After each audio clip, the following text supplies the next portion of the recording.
Right,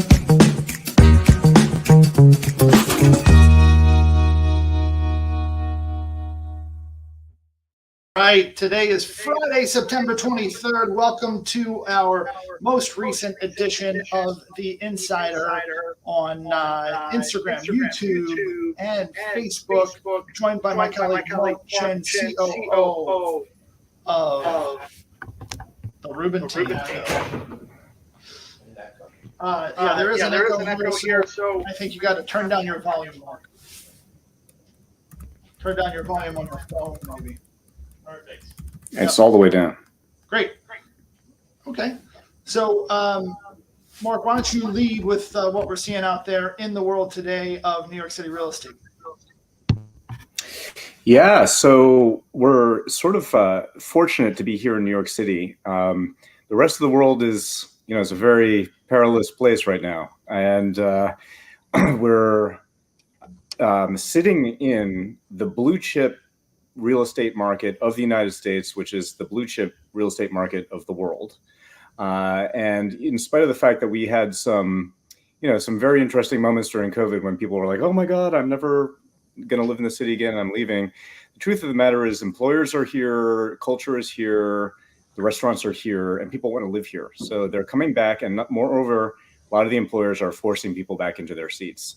And that's right, Mark. With Goldman Sachs leading the way and a number of other employers making a call for people, a mandate, in fact, to come back to the city. And on my commute, we're seeing a high increase of both cars on the road and people on the trains and mass transit like never before. Just this week, sort of there's like a post Labor Day rush to get back into in the office, and we're seeing a really dramatic increase in people coming back into the city.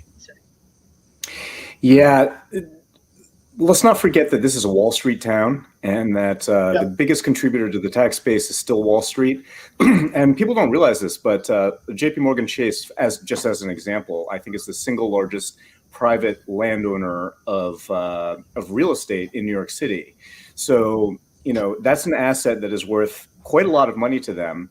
And when those office buildings are empty, that asset is worth less. So it is, banks are around to increase the value to their shareholders and to themselves. And I can guarantee you that if they think their stock is going to be worth more, those offices are full, they're going to fill them. And that's full stop. No, that's absolutely right, Mark. And, this week we saw the Federal Reserve increase rates by 75 basis points. The ECB, the week before, increased rates by 50 basis points, and other central banks followed suit with additional 50 basis point increases. The markets are reacting as expected.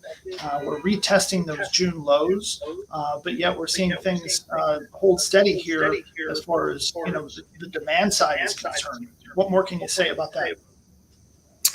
Well, unlike other parts of the world where people during COVID rushed out of whatever city that they were in into a suburban area or ex-urban area, and those people fueled those markets, and those markets are now cooling in a rather dramatic fashion. We'll show a graphic on that later.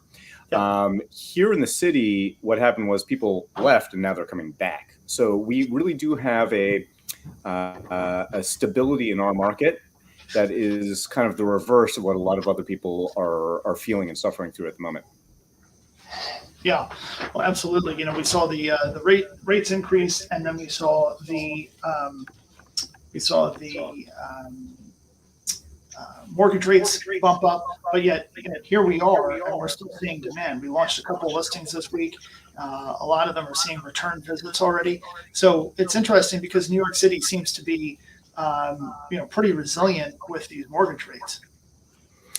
Yeah, I mean, so far, right? So back in my Wall Street days, which was started in the mid '80s, there used to be a slogan